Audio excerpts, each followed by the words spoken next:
इस कार्यक्रम के प्रायोजक हैं Bharat test house private limited, Aaramya jewels, eternal solution, Mahila Mandal Punjabi बाग।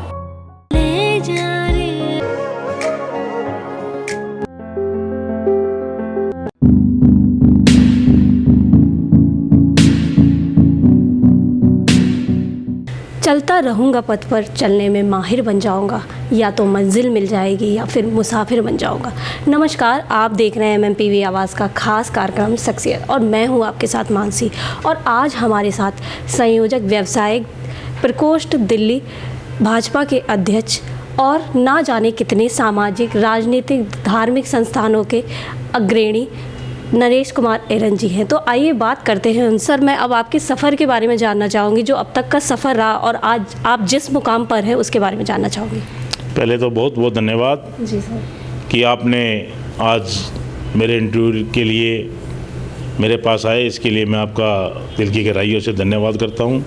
और जहाँ तक भी आपका न्यूज़ चैनल की आवाज़ जाएगी या ये फिल्म जाएगी, वहाँ तक सारे देशवासियों को मैं नमस्कार करता हूँ, सभी को प्रणाम करता हूँ, सभी को राम राम करता हूँ। जैसा कि आपने कहा कि दिल्ली प्रदेश भारतीय जनता पार्टी व्यवसायिक प्रकोष्ठ का संयोजक होने के नाते या अन्य जो भी धार्मिक संस्थाएं हैं, राजनीतिक संस्थाएं हैं या सामाजिक संस्थाएं हैं, उनमें किसी न किसी पद पर समाज ने मुझे बिठाया है।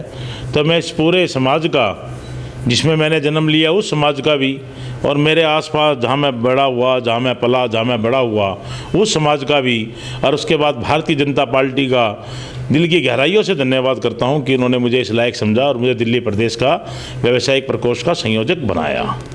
सर, मैं अब बात करूंगी, जैसे आप कई संस्थानों से जुड़े हैं, राजनीतिक, आर्थिक, कई सारी संस्थानों से भी जुड़े हैं, और जो आज आपका राजनीतिक क्षेत्र पे जो पद है उसके बारे में बात करना चाहूँगी। साथ ही साथ आगे की आपकी क्या इच्छा है उसके बारे में जानना चाहूँगी। देखिए, मेरा बहुत स्पष्ट कहना है, यदि आप इस भारत को सुंदर देखना चाहते हैं तो सबसे पहले आपको अपना घर सुंदर बनाना पड़ेगा, उसके बाद अपना पड़ोस सुंदर बनाना पड़ेगा, उसके बाद अपना मोहल्ला सुंदर बनाना पड़ेगा, उसके बाद जिस नगर में हम रहते हैं उसको सुंदर बनाना पड़ेगा, फिर जिस स्टेट में हम रहते हैं उसको सुंदर बनाना पड़ेगा, और उसके बाद ही हमारा देश सुंदर बनेगा। तो इसलिए सर्वप्रथम तो जिस समाज में मैंने जन्म लिया है, मैं वैश्य समाज में पैदा हुआ हूँ, तो मैं सबसे पहले चाहूँगा कि मेरे वैश्य समाज का उत्थान हो। फिर उसके बाद जिस, मैंने पहले भी कहा कि जहाँ मैं पला बड़ा हुआ हूँ, अपना ये सामाजिक जीवन है, यहाँ हर तरह के हमारे इस क्षेत्र के अंदर 36 जातियों के यहाँ प्रतिनिधित्व होता है, सभी से मिलना जुलना होता है, उन सब का विकास हो, उन सब की समस्याएं दूर हो। मैं बचपन से, अमित भाई भी मुझे जानते हैं और जो भी मुझे जानता है, मेरे बचपन से एक ही सिद्धांत रहा है कि मैं सभी का काम करता हुआ आगे बढ़ूँ। मुझे इस बात से कोई वो नहीं होती कि मेरा एक ही लक्ष्य होता है, यदि मैं कर पाने में सक्षम हूँ तो मैं उस काम को ज़रूर करूँगा। जैसे कि अब आप ये लगाइए कि भारतीय जनता पार्टी ने मुझे दिल्ली व्यवसायिक प्रकोष्ठ का अध्यक्ष बनाया, ये कोई बहुत बड़ी वो नहीं है, लेकिन इसमें काम करने का इतना बड़ा क्षेत्र है कि मैं आपको बता नहीं सकता। अब लोगों में पहचान है, अब लोग जानने लगे कि ये व्यवसायिक प्रकोष्ठ है क्या। क्योंकि मैंने एक रेडी वाले का भी काम कर सकता हूँ, मैं एक पटरी वाले का भी काम कर सकता हूँ, मैं एक 2000 की नौकरी, 5000 की नौकरी करने वाले का भी कार्य कर सकता हूँ, उनको अपने साथ जोड़ सकता हूँ, और 10 लाख की सर्विस करने वाले को भी जोड़ सकता हूँ। इस तरह 2000 रुपये जो कमाता है उसको भी जोड़ सकते हैं, और 10 लाख रुपये डेली कमाता है उसको भी जोड़ सकते हैं। तो इतना बड़ा कार्य क्षेत्र है, मुझे काम करना है। मैं व्यवसायियों का, हर उस व्यक्ति का काम करना चाहता हूँ जो भी दुखी है, जो भी किसी तरह दिक्कत में है। मैं जाऊँगा, मैंने प्रदेश अध्यक्ष को भी कहा, अभी आपने देखा होगा जब ये भी कोरोना की तीसरी वेव दिल्ली के अंदर आई, सब कुछ त्राहीमाम था, सब कुछ बंद हो गया था। इस बंद होने से वेंकट हॉल, शादियाँ हमारी बाहर जा रही थी, मैंने अपने विषय को उठाया, मैंने इस विषय को दिल्ली सरकार के उसमें भी उठाया, मैं भारतीय जनता पार्टी के प्लेटफार्म के ऊपर भी लेके गया। मैं माननीय आदेश गुप्ता जी जो हमारे दिल्ली प्रदेश के थे उनसे मिला, मैं माननीय सिद्धार्थी जो हमारे संगठन महामंत्री हैं उनसे मिला, और मैंने ये बातें रखी कि आप गवर्नर साहब से मिलिए, गवर्नर साहब के बाद जाइए, और जो ये व्यापार, जो ये एक व्यवसायी 15-20-100 वेंकट हॉल टेंट की बात नहीं थी। आप समझो इसके अंदर काम कितने आदमी करते हैं। इसके अंदर एक वेटर काम करता है, एक सफाई वाला काम करता है, एक फूल वाला काम करता है, एक बैंड वाला काम करता है, एक कोई रोटी बनाने वाला काम करता है, कोई सब्जी वाला काम करता है। कितना आप अगर इसको टोटल मिलाओगे तो 10 लाख व्यक्तियों का काम बनता। मैंने इस बात को रखा और माननीय हमारे दिल्ली प्रदेश अध्यक्ष ने, दिल्ली के गवर्नर साहब ने और भारत के होम मिनिस्टर साहब ने हमारी बात सुनी और मैं इनका दिल की गहराइयों से धन्यवाद करूंगा कि दिल्ली का व्यवसाय दोबारा काम पे लौटा। अब आपने देखा होगा शादी हमारी हो रही है, नहीं सारी शादियाँ हमारी राजस्थान में, हरियाणा में, यूपी में जानी शुरू हो गई थी, क्योंकि गरीब शादी भी एक होना ना, आप देखो इसको पता नहीं क्यों इस चीज़ से बाहर रख दिया कि शादी जरूरत की चीज़ नहीं है। जिस धर्म के अंदर हमने जन्म लिया है, आप समझो मैडम, कि उस धर्म के अंदर जिसमें हमने जन्म लिया है उसके अंदर शादी भी एक हमारे एक तरह का हमारा अनिवार्य पार्ट है। जन्म लिया, शादी हुई, उसके बाद मृत्यु, 3-4 चीज़ें ही हमारे बीच में हमारा पड़ाव है। ये शादी को अनिवार्य नहीं था, शादी के लिए 20 लोग में कहाँ से घर में कर लेंगे, 50 घर का घर है, 25 घर का घर है, कहाँ शादी होंगी घर में। मैंने बात रखी और इसकी बात सुनी गई। कहने का मतलब ये नहीं कि 76 काम करने की बात थी, भी मैं काम कहाँ करना चाहिए, तो मैंने इसको अपनी ड्यूटी समझी, मॉरल ड्यूटी समझी। मेरे पास बैंक के डाल के एसोसिएशन वाले भी आए, सब आए, लेकिन मैंने कहा हमें कुछ नहीं, हमारी मॉरल ड्यूटी बनती है। हमने उस काम को आगे बढ़ाया। जैसे आप शराबबंदी की बात करते हैं दिल्ली सरकार की, आप शराबबंदी होनी चाहिए या नहीं होनी चाहिए, मैं इस बात पर नहीं जाऊँगा। ये हो सकता है किसी के लिए क्या हो सकता है मुझे नहीं पता, लेकिन ये जहाँ शराब के ठेके खुल रहे हैं, हमें दिक्कत इस बात से है। हमें दिक्कत इस बात की है कि जिस रेजिडेंशियल एरिया के अंदर या जिस मार्केट के अंदर आपने शराब का ठेका खोल दिया, मैं माननीय आपके चैनल के माध्यम से माननीय मुख्यमंत्री जी ये बताना चाहूँगा कि आप अपने आप को कहते हैं कि मैं एक अग्रवाल समाज का व्यक्ति हूँ या मैं एक वो हूँ, आप क्या कर रहे हैं इस व्यवसाय के अंदर? मोस्टली वेस्ट समाज के आदमी काम करते हैं। यदि यहाँ एक दुकान आपने खोल दी, 100 मीटर उधर, 100 मीटर इधर, 100 मीटर सामने, एक भी महिला, आप भी महिला हैं, आप बता दें अगर शराब का ठेका खुला हुआ तो आप बराबर में सामान लेने जाएंगे क्या? बिल्कुल नहीं सर, बिल्कुल नहीं जाएंगे। तो एक सच्चाई है, ये हमारे पेट के ऊपर लात मार रहे हैं, हमारी छाती के ऊपर पैर रख रहे हैं। मैं इस बात को बार बार उठा रहा हूँ। आपने शराब की दुकानें खोलनी, जहाँ खोली थी वहाँ खोल दो, जो करना करो, मुझे इस बात से मतलब नहीं है। लेकिन जो मार्केटों के अंदर जो घरों के बाहर आपने ठेके खोल रहे हो, ये आपको बंद करने पड़ेंगे। ये व्यवसायी की आवाज़ है, एक आम नागरिक की आवाज़ है। आज ये बजट के लिए बोल रहे हैं कि बजट के ऊपर बातें दो। अरे आप शराब के ऊपर भी एक बार राय मुशावरा कर लो, ले लो अपने भारत, आपका चैनल, आप जा जाके पूछिए जहाँ शराब के ठेके खुले उनके आगे पीछे बराबर में पूछिए जाके कितना दुखी हैं। हर परसों तो हद ही कर दी, एक सीमाई लांग दी, एक के साथ एक बोतल फ्री। मतलब क्या बताना चाहते हैं लोगों को कि शराब पिए आप घर जा जाके, उसमें नहाए, एक के साथ एक फ्री। कहाँ तो गवर्नमेंट इसके ऊपर एक्साइज बढ़ाती है, कहाँ गवर्नमेंट इसको भी कम से कम ये ना लोग बाग पिए इसको रोकना चाहती है, और हमारे यहाँ उल्टा हो रहा है दिल्ली के अंदर। तो मैं चैनल के माध्यम से, तो ये बातें जो है ना, एक अपने अंदर की एक बहुत बड़ी पीड़ा है जी। जिस धर्म में या जिस समाज में मैंने जन्म लिया है उसकी पीड़ा है। मैं आपको व्यक्त कर रहा हूँ मैं जी। ऐसे ही कल मेरे को दिल्ली अखिल भारतीय दिल्ली प्रदेश जी का मुझे अध्यक्ष बनाया जी। इसके अंदर सबसे पहले इसके हमारे राष्ट्रीय जो अध्यक्ष रहे हैं बनारसी दास गुप्ता जी रहे, जो पूर्व मुख्यमंत्री रहे हरियाणा के जी। उसके बाद रामदास जी रहे, जो 5 बार 3 से MP भी रहे, भारतीय जनता पार्टी के प्रदेश अध्यक्ष राजस्थान में रहे, और आजकल इसके डॉक्टर गिरीश सांघी जी इसके हैं जो कांग्रेस पार्टी से राज्यसभा के सांसद होते थे, वो आजकल हमारे राष्ट्रीय अध्यक्ष हैं। और श्री उमेश अग्रवाल जी जो गुड़गांव से BJP के विधायक थे, उन्होंने मिलकर ये जिम्मेवारी दिल्ली प्रदेश की मुझे दी। आपके चैनल के माध्यम से कल ही मुझे इस काम का पदभार मिला है। तो इसके अंदर भी बहुत भावी योजनाएं मैंने ली है कि हमें क्या करना चाहिए। हमें जो हम बेसिक थे, हमें दादी और नानी का समय वापसी लेके आना है जी। क्योंकि जैसे आदरणीय प्रधानमंत्री जी हमारे कहते हैं कि सिंगल यूज़ प्लास्टिक हमें दूर करना है। आप सिंगल यूज़ प्लास्टिक कैसे दूर करेंगे? पहले जगह जगह आपको प्याऊ मिलती थी पानी पीने के लिए, आज आपको बोतल पीते और फेंक देते हो। तो मेरे मन की ये अभिलाषा है। मैंने कल भी अपने प्लेटफार्म पर जो अखिल भारतीय वैश्य महासम्मेलन के प्लेटफार्म पर जो दिल्ली प्रदेश की कल हमारी बैठक हुई थी, इसमें मैंने रखा था कि मैं कम से कम 75 जगह, क्योंकि 75वां ये अमृत महोत्सव चल रहा है, हमारा वर्ष है, आज़ादी के 75 साल पूरे हो रहे हैं। किसी पार्टी पॉलिटिक्स की बात नहीं है, देश का प्रधानमंत्री सबका है, दिल्ली का मुख्यमंत्री सबका है, तो कोई से राजनीति से न जोड़े। तो ये प्रधानमंत्री जी ने जो एक अमृत महोत्सव चला रखा है, ये वर्ष में अमृत महोत्सव का जो वर्ष है, ये तो इसके अंदर हम जो भी कार्य करेंगे 75 से ही उसको रखेंगे। जैसे 7500 मेंबर जोड़ना चाह रहे हैं, 7500 हम वृक्ष लगाना चाह रहे हैं, 75 जगह हम प्याऊ लगाएंगे। प्याऊ का मतलब मैंने क्यों सोची कि सिंगल यूज जो प्लास्टिक हम दूर करना चाह रहे हैं, जब आपको पानी पीने को मिलेगा तो वहाँ पानी पियेंगे लोग, हम स्टील का गिलास का यूज करेंगे और उसको धोएंगे और उसी गिलास के अंदर पानी पिलाएंगे जो पहले चलता था। हमें पैटर्न पे जाना पड़ेगा, या तो हुक से पानी पियेंगे या गिलास से पानी पियेंगे। प्लास्टिक हम कहीं भी यूज नहीं करेंगे, कोशिश करेंगे कि कम से कम प्लास्टिक हम यूज करें। इस तरह जो गरीब बच्चे हैं उनको नौकरी देने की बात करेंगे, गरीब ज़रूरतमंद कन्याएं उनकी शादी की बात करेंगे। यह एक हमारे समाज के अंदर जो सबसे बड़ी आज विडंबना है कि आजकल है ना तलाक बहुत होने लगे हैं। मैं नहीं कहता लड़के वालों की गलती, आजकल तो हद ये होने लगी 8-10 साल के बाद भी शादियाँ टूट रही हैं। तो इसके ऊपर भी हम सोच रहे हैं कि समाज में सुधार आना चाहिए। जी सर, मैं अब आपके व्यक्तित्व के बारे में बात करूंगी। जैसे आपका जो व्यक्तित्व है कई लोगों के लिए आदर्श बना हुआ है, और अब मैं आपके आदर्श की बात करूंगी कि आप अपना इंस्पिरेशन किसे मानते हैं? देखिए जी, मैंने पहले भी आपको अभी चर्चा की थी, मैं हनुमान जी का एक सेवक लगाओ भगत लगाओ जी। और सबसे ज़्यादा तो मैं अपनी जो जननी है, जिस माता ने मुझे जन्म दिया है, मैं उसे अपना आदर्श मानता हूँ, अपने माता और पिता को, कि मेरी माता ने ही मुझे इस समाज सेवा के अंदर प्रेरणा दी। उन्होंने एक वाक्य मुझे बार बार याद आता है कि किसी का मन मत दुखाना। अगर सच्ची समाज सेवा आप समझ रहे हो, आप किसी का दिल मत दुखाओ, ये एक सेवा है।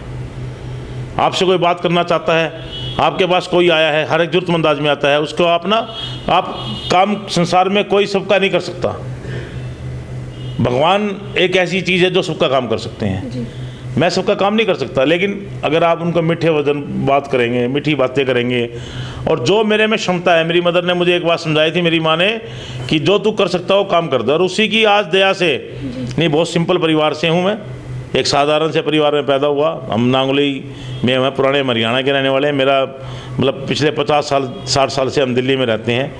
तो उसके एक छोटा सा परिवार से मैं निकला हुआ हूँ, और आज इस पूरे समाज ने, आज दिल्ली के अंदर लोगों ने प्रेम दे दे के, जैसे आप कह रहे हो, इस लायक तो नहीं हूँ कि लोग मुझसे प्रेरणा ले, लेकिन ये जरूर मैं चाहता हूँ और ये कहता भी हूँ, जो हमारी कथनी और करनी में फ़र्क ना हो। बस जो मेरे मुँह से बातें निकल रही है वो मेरे जीवन में अपना ही होनी चाहिए। मैं कहूँ बहुत बढ़िया बात है जी, ये ऐसा होना चाहिए, ऐसा होना चाहिए, नहीं।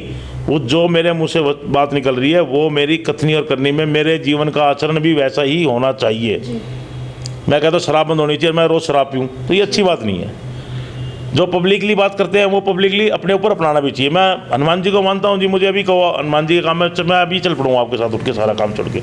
मुझे जीवन में एक चीज़ ऐसी लगती है कि हनुमान जी से बढ़िया मैनेजमेंट करने वाला कोई है ही नहीं संसार में। देखो, हनुमान जी का कोई स्वार्थ नहीं था।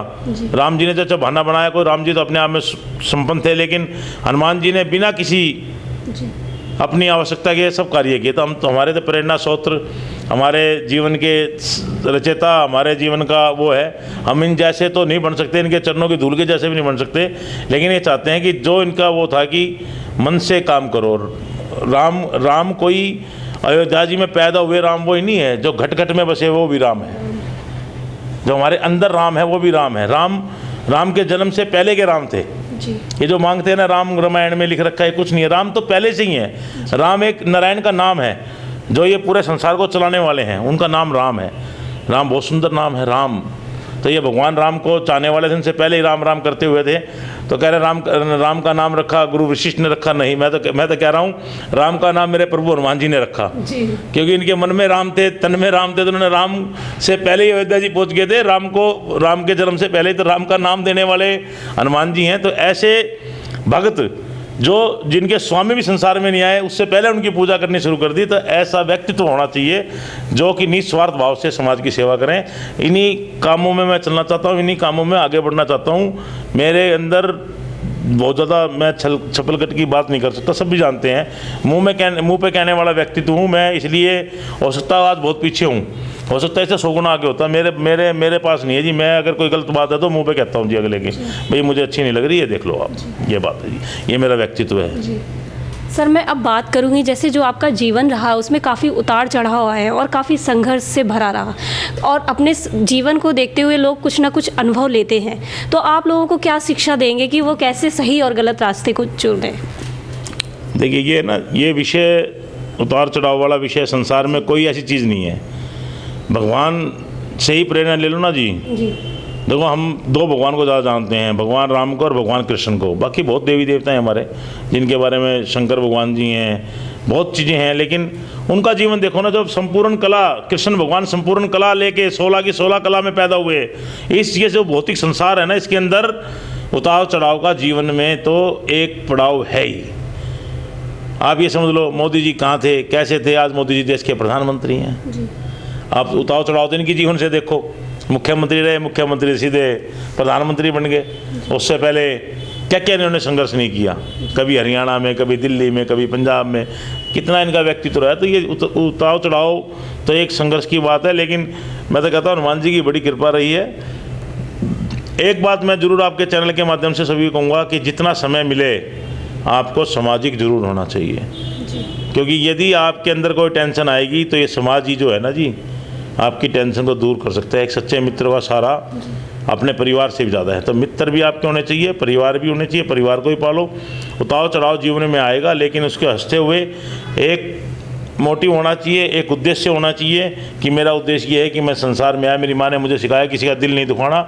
मुझे कितनी भी दिक्कत आती है तो मेरा ये रहता है कि यार मेरी जय दिल ना दुखे। कई बार लोग कहते हैं डर गया यार, इससे डरा नहीं, मैं डरता नहीं। मेरा मन है कि हो सकता हो ठीक हो किसी कारण से, तो मैं इसलिए चाहता हूँ कि मैं किसी का मन नहीं दुखाऊँ, दिल नहीं दुखाऊँ। मेरी माँ ने मुझे सिखाया है। अगर इस संसार में यदि आपको एक बात और मैं इस चैनल के माध्यम से बता रहा हूँ आपको, कि अगर साक्षात भगवान देखना है तो अपने माँ बाप के अंदर देखें। आज मेरी मदर भी नहीं है, मेरे फादर भी नहीं है, मुझे महसूस होता है कि संसार में यदि भगवान है तो जन्म देने वाले दोनों हैं।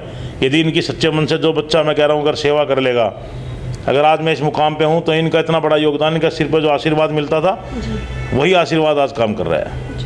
जी मैडम। सर, अब मैं बात करूंगी जैसे जो भारतीय जनता पार्टी देश ही क्या विदेशों में भी अपना परचम लहरा रही है। अब मैं बात करूंगी जैसे जो हमारे माननीय प्रधानमंत्री जी नरेंद्र मोदी जी हैं, उनके नेतृत्व में आप पार्टी को कितना मजबूत आधार देंगे, उसके बारे में बात करूंगी। देखिए जी, सबसे पहले तो मैं उस पार्टी का सिपाही हूँ जी। मोदी जी जैसा व्यक्ति मुझे नहीं लगता कि इस धरा पर दोबारा कोई आएगा जी। क्योंकि हमारा ये जो भौतिक संसार है ना, ये जीवांत आदमी को कम पहचानता है। जितने भी उदाहरण देख लें आप, जो भी महान हस्तियाँ हैं, सरदार पटेल को देख लें, नेताजी सुभाष चंद्र बोस को देख लें, महात्मा गांधी जी को देख लें, किसी को भी देख लें, हम जीवांत उसको पहचान नहीं पाते। ये मैं आपको लिख के दे सकता हूँ, ये बिल्कुल गारंटी से कह सकता हूँ कि मोदी जी किसी न किसी संत का अवतार हैं जी। जो उनकी सोच है, जो कार्य कर रहे हैं, वो दूसरे व्यक्ति की सोच भी नहीं हो सकती। जहाँ हमारी और आपकी सोच खत्म होती है, वहाँ तो मोदी जी की सोच शुरू होती है। कितना बड़ा विजन है, आज ये क्या कर रहे हैं हम नहीं सोच पा रहे। इनका इतना बड़ा विजन है कि आने 2024 में हम एक महाशक्ति इस पूरे विश्व में होगी, मोदी जी के नेतृत्व में होंगे। और मोदी जी जो कार्य कर रहे हैं वो कार्य अपने आप में एक महान कार्य है। और मैं तो कहता हूँ सबको मोदी जी की पॉलिसी पे चलना चाहिए। विपक्ष का काम है, विपक्ष होना चाहिए, विपक्ष अपना काम करें। क्योंकि मैंने पहले भी कहा है कि संपूर्ण कार्य तो ब्रह्मा जी ही वो कर सकते हैं, भगवान ही कर सकते हैं। भगवान ने भी कोई ना कोई जीवन में कहीं ना कहीं हो रही होंगी त्रुटियाँ, तो जीवन है ये। लेकिन मोदी जैसा महान संत दोबारा इस धरा पे होगा। और ऐसी जो इस हिंदुस्तान की जो आम जनता की जो सेवा में आम जन की सेवा कर रहे हैं, वो मोदी जी जैसा महान आदमी ही कार्य कर सकता है। सर, मैं बात करूंगी जैसे जो राजनीतिक गतिविधियां हैं काफ़ी तेज़ हो चुकी हैं, चुनाव प्रचार काफ़ी चल रहा है। अब मैं बात करूंगी जैसे जो भारतीय जनता पार्टी है दिल्ली में, आदेश गुप्ता जी जो हैं, उनके साथ मिलकर आप क्या कदम उठाएंगे?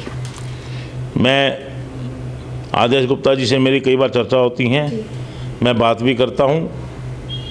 भारतीय जनता पार्टी के आने वाले एमसीडी इलेक्शन है, लोग जो मर्जी कहे, मुझे कोई भी अतिशोक्ति नहीं लगती कि तीनों एमसीडी में भारतीय जनता पार्टी फिर से आएगी।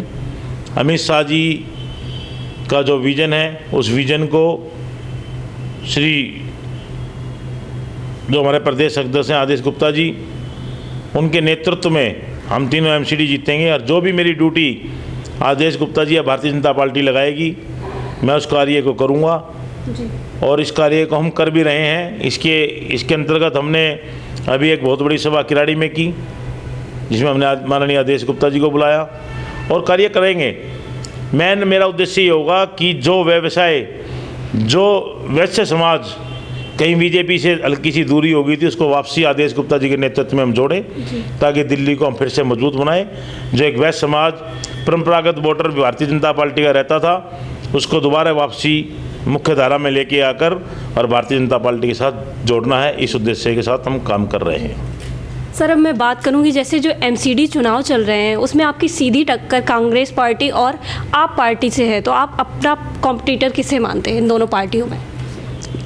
देखिए, आप बात वही है ना जी कि आम आदमी पार्टी ये फ्री बांट कर एक्साइज दूसरे रास्ते से निकाल रहे हैं। दिल्ली के अंदर सबसे ज़्यादा पब्लिक मिडिल क्लास आदमियों की ज़्यादा श्रेणी है और मिडिल क्लास आदमी आम आदमी सरकार, दिल्ली सरकार से त्राहिमाम है, दुखी है। जो नादिर शाह की पॉलिसी है कि एक जगह उठाओ और फ्री बांट दो, फ्री दे के ये हमारी जो निम्न स्तर के हमारे भाई हैं उन सबको ख़राब करना चाह रहा है। 200 रुपये की बिजली देकर ये उनको घर बिठाना चाह रहे हैं। फ्री बांटना बंद करें। मैं कह रहा हूँ 1 रुपये यूनिट लें, 50 पैसे यूनिट लें, फ्री ना दें जी। और इसका बोझ आप मिडिल क्लास पे ना डालें। आपने फ्री देना, फ्री दे दो, जो मर्जी फ्री बांटो और कहीं से पैसे जो मर्जी कमाओ, लेकिन ये जो वजन है जो मिडिल क्लास पे, इसको दूर करना पड़ेगा। और इस बात का मैं अभियान भी चलाऊंगा कि बिजली के बिल एक जगह कम कर दिए, दूसरी जगह डाल दिए, ये ठीक नहीं है। फ्री बांटो लेकिन मिडिल क्लास पे इसका वजन बिल्कुल मत डालो। सर, अब मैं बात करूंगी जैसे जो दिल्ली के इलेक्शन आ रहे हैं उसमें आपकी क्या रणनीति रहेगी, आने वाला कदम क्या रहेगा? देखिए जी, हमारी रणनीति मैंने सीधा बताया, एक तो हम शराब नीति जो चला रहे हैं इनका विरोध करेंगे और एमसीडी के अंदर सुधार की वो करेंगे। और दिल्ली सरकार जो हमारे कर्मचारियों को उनको जो तनख्वाह वगैरह नहीं दे रही उसके भी हम विरोध करेंगे। और दोबारा पुण्य हम आदेश गुप्ता जी के नेतृत्व में तीनों एमसीडी जीतेंगे। कांग्रेस का कोई नाम निशान नहीं है। कांग्रेस आए बहुत बढ़िया है, कांग्रेस की जो वोट बैंक है वही है सारा इनके पास, आम आदमी वाले के पास अपना घर का तो कुछ है नहीं ना जी। सब कुछ सामान जो है ना सब कुछ किराए का है जी। ये एक दिन जब इधर से उधर होएगा तो आम आदमी की दुकानदारी खाली हो जाएगी जी। तो ये आम आदमी के जितना कैडर है सब कांग्रेस का है। बीजेपी का कैडर फिक्स है, बीजेपी वाले एक जगह हैं और 10% आदमी 5% आदमी हम वोटर और जोड़ रहेंगे। तो बीजेपी इस बार एमसीडी में भी आएगी और उसके बाद दिल्ली के अंदर जो अगला मुख्यमंत्री बनेगा वो भी भारतीय जनता पार्टी का ही बनेगा जी।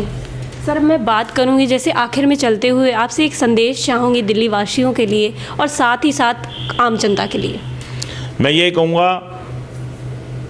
मैंने पहले भी कहा कि दिल्ली में जो भी है ये अपने आप को सुखी बनाना है तो सभी अपने माँ बाप की सेवाएं जरूर करें जी। अपने माँ बाप को बिल्कुल ना भूलें। दूसरे नंबर के अंदर अगर राजनीति को संदेश चाह रहे हैं तो मैं वो भी देना चाहूँगा कि केजरीवाल जी की जो नीतियाँ हैं इन नीतियों को समझें और इन नीतियों को समझते हुए भारतीय जनता पार्टी को मजबूत करें। यदि भारतीय जनता पार्टी मजबूत होगी तो दिल्ली के जगह जगह खुले हुए ठेके भी बंद होंगे और दोबारा से अमन चैन की ज़िंदगी में लौटेंगे और एक मजबूत सरकार हम भारतीय जनता पार्टी की बनाएंगे। तो वो दिन दूर नहीं है जब एमसीडी में भी भारतीय जनता पार्टी होगी, दिल्ली के अंदर, दिल्ली शहर के अंदर भी भारतीय जनता पार्टी होगी और केंद्र के अंदर भी होगी।